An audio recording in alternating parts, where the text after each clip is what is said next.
Hi, Grace Point family.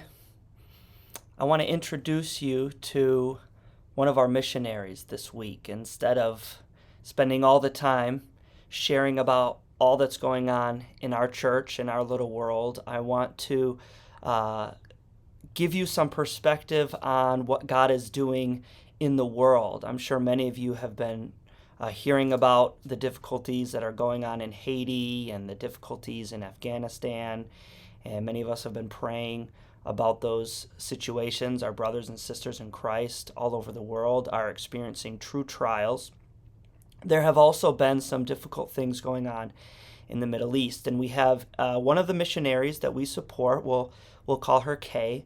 Is has recently given us a video as an update on what God has been doing in her life over the last few years, and I'll tell you, it is the best 8 minutes you will spend this week by just listening to it. She just kind of shares how God has been working through the intense challenges and how God is being glorified through it. And it's like a perfect example of what we've been talking about on Sunday as we've gotten into the book of James, which talks about we can have joy in the midst of trials. And what does that look like? It's I was like moved when I saw and heard Kay's story, because it's like a living example of what faith looks like in action in the real world, the world that's hurting.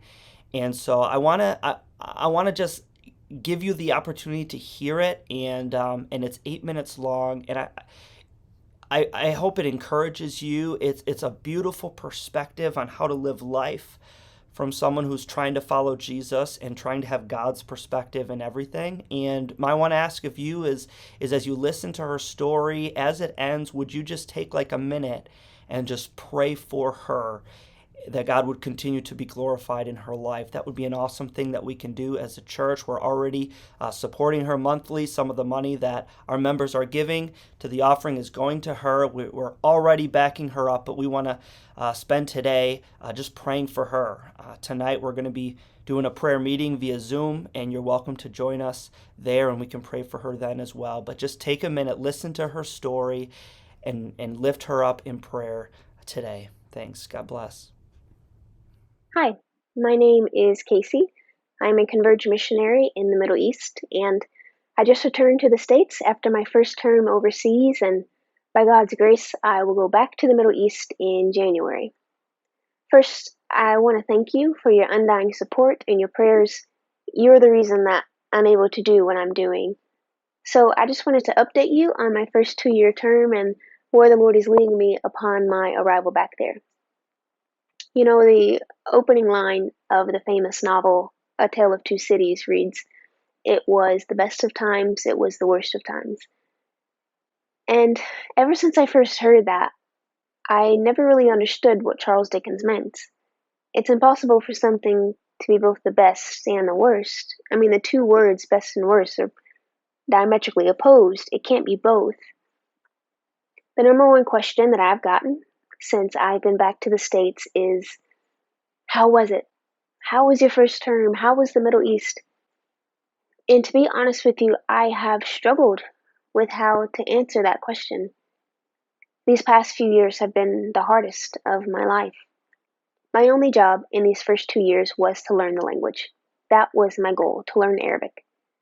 And 1 month after my arrival in the country, I was uprooted and had to move, and my language learning was halted. We had to find new ministry partners that aligned with our vision of seeing a gospel movement among the least reached in our generation. Everything that I thought that I would be doing, everything I told my partners I would be doing, vanished. And I was stuck not knowing what was next. A few weeks later, there was a political downfall in which one of the many corrupt ministers in the government was forced to resign through countrywide protests, and my language learning was halted. The following month, the economy collapsed, and the country faced something called hyperinflation, which is a rare but devastating phenomenon in which the local currency drastically loses a large percentage of its value.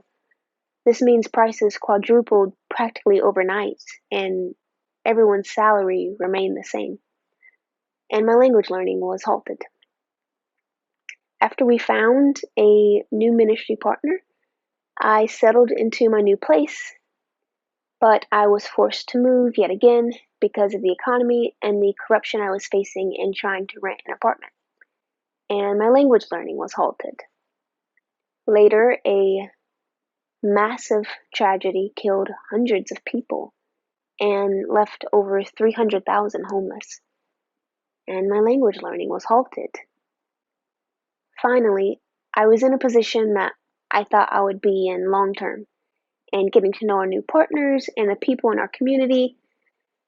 And then COVID happened, and my language learning was halted. The country that I was in was very strict in its lockdown procedures. I was basically isolated, alone in my apartment for the last 10 months of my 2-year term. Now, I've returned to the States temporarily for furlough, and I'm still very much a beginner in the Arabic language. I'm nowhere near where I thought I'd be. And the personal and spiritual struggles that I faced as a result of everything that happened took a toll on me. And the only job I had to learn the language, I didn't do. It was the worst of times. Now, I'm going to retell that story. My job these first 2 years was to glorify God. That was the ultimate goal. We were able to find godly partners in ministry that shared our heart to reach the unreached in that country. May God be glorified. Amidst protests and political turmoil, we were able to share Christ, to show that our true hope is not in any government, but in Him alone. May God be glorified. As the economy collapsed and people struggled to buy bread, we were able to financially help and provide people with their basic needs, showing the love of Christ in a practical way. May God be glorified.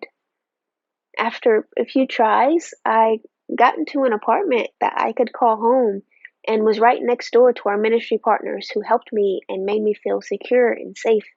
May God be glorified. And when the country faced one of the most devastating tragedies in history, I got to witness millions of people from different backgrounds and different ethnicities and religions come together in such a beautiful way. And we were able to raise funds to help rebuild homes and businesses, and had opportunities to visit people and speak life into them in a way that we wouldn't have been able to otherwise. May God be glorified.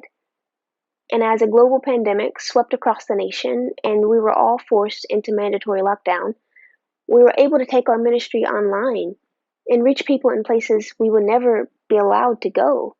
May God be glorified. Now I've returned to the States for furlough, and I can look back and see how the Lord was working amongst much suffering and many trials. It was the best of times. To say something is both the best and the worst doesn't make much logical sense, but the truth is, I understand Charles Dickens now. Life isn't black or white, good or bad, best or worst. The reality is, it's amazing and hard and rewarding and confusing and beautiful and heartbreaking. It can be all of those things at the same time. So, how was my first term in the Middle East? It was the best of times. It was the worst of times. Now, what's next? Over the next few months, I'll be traveling, updating churches, visiting friends and family, planning for my arrival back in the country, and if everything goes according to plan, I'll continue to learning Arabic once I get there, and I'll begin to slowly move away from full-time language learning into more ministry responsibilities. And one of those things includes an ESL center that I would run through our partnering church. This is a great way to engage with the community and make relationships. I've tried a few times to launch it in my first term, but it just wasn't in the cards given everything that was happening. However, I have not given up on it yet, And I hope that's something we're able to do once I get back. My heart has not changed. It is still to see a gospel movement among the least reached, with my personal focus on women and maybe children. We'll see. I cannot thank you enough. You are my partner, and I'm excited to see how the Lord will use us. Whether I return to the country and everything is great and it's looking up, or I return to even more suffering than when I left it, all I have to say is, may God be glorified.